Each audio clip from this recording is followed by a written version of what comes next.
تو ماشاءاللہ ہم اپنی ویڈیو کا فرینڈز پارٹ 2 جو ہے وہ شوٹ کر رہے ہیں. میں نے آپ کو جیسے بتایا ہے اسی طرح میں نے اپنے اس تیتر کے ساتھ یہی کھلیہ لگایا. آپ لوگ دیکھ سکتے ہو کہ خالی پنجرہ میں نے اس کو دکھا کر اس کو مستیاں وغیرہ کرا کر میں نے جو ہے اس کو تھوڑا سا باہر نکال دیا ہے.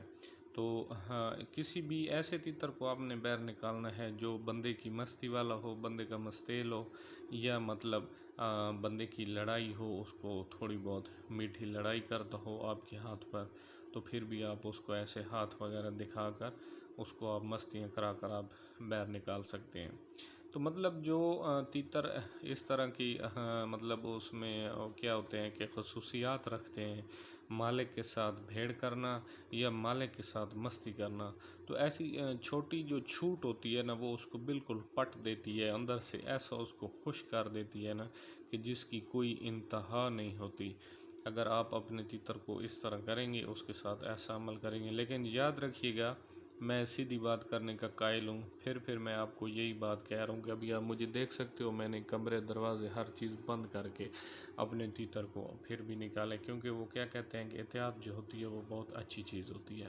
تو میرے پاس بھی ایک ایسا تیتر ہے جو بندے کی مستی کرتا ہے, بندے پر میٹھی بھیڑ کرتا ہے, تو ایسے تیتر کو اپنے باہر نکالنے. ادروائز کوئی آپ کے پاس ایسا تیتر ہے جو مطلب بندے کی مستی بالکل نہیں کرتا, اس کو مرغوں کی مستی ہے, اس کو کسی اور چیز کی مستی ہے, تو ایسے تیتر کو آپ نے کبھی بھی باہر نکالنے کی غلطی نہیں کرنی ہے, یا اس کے پنجرے میں ہاتھ بھی ڈالنے کی غلطی نہیں کرنی ہے. وہ آپ کا تیتر جو ہے وہ ڈر سکتا ہے, وہ جھنڈ کر سکتا ہے, وہ کوئی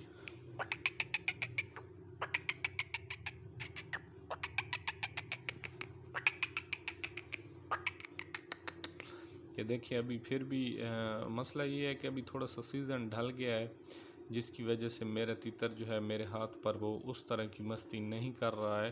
ورنہ پنجرے میں تو جب بھی یہ کھڑا ہوتا ہے تو ماشاءاللہ ہاتھ کو جو ہے یہ بالکل مطلب کاٹتا ہے, اس کو چونچے ڈالتا ہے, ایسا ہاتھ کو مارتا ہے. لیکن ابھی یہ اس طرح میرے ہاتھ پر نہیں آ رہا ہے, کیونکہ اس کی وجہ یہ ہے کہ کبھی بھی ایک تو اس کو کبھی بھی کسی نے کھولا نہیں ہے باہر, اور نمبر 2 بات جو ہے وہ یہ ہے ماشاءاللہ آپ تیتر کی خوبصورتی دیکھ سکتے ہیں.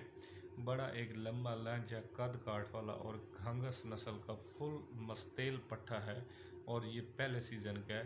لیکن وہ بھائی میرا تھوڑا سا پچھلے دنوں میں گھر آیا ہوا تھا, تو وہ اس طرح سے مطلب جانکاری نہیں رکھتا تھا تیتروں کے بارے میں, یا اس کو اس طرح کا شوق نہیں تھا. تو اس نے کیا کیا ہے جی, موٹر سائیکل 125 کے ساتھ اس کو لٹکا کر اس نے ساری جو ہے تیتر کی وہ دم جو ہے وہ توڑ کر چلا گیا ہے. تو پھر سے آ جائے گی. ویسے ابھی کوریز کے دن ہے, تھوڑا سا میں آپ کو تیتر کی قریب کر کے اس کی سچویشن جو ہے وہ میں دکھانے کی کوشش کر رہا ہوں. تو اکثر میں اپنی ویڈیو میں تیتروں کی خاروں کا ذکر کرتا ہوں, تو آج آپ خاریں بھی دیکھ لیں کہ جو مطلب نئے پٹھے کی جو خاریں ہوتی ہیں وہ اس طرح کی ہوتی ہیں. ٹھیک ہے, مزید کسی دن کل نہیں پرسوں اور تیتر آنے ہیں میرے پاس, تو اگر کوئی ان میں سے پکا تیتر آ گیا تو وہ بھی میں آپ کو معلومات فراہم کرنے کی کوشش کروں گا کہ پکے تیتر کی خاریں کیسے ہوتی ہیں اور جو پٹھا ہوتا ہے اس کی خاریں کیسے ہوتی ہیں. تو کمنٹ میں آپ نے ضرور بتانا ہے جی کہ میرا تیتر مطلب جو ہے اس کی خوبصورتی آپ کو پسند آئی ہے یا نہیں. تو فرینڈز ویڈیو اچھی لگی ہو تو ویڈیو کو لائک اور سبسکرائب کر دیں. السلام علیکم.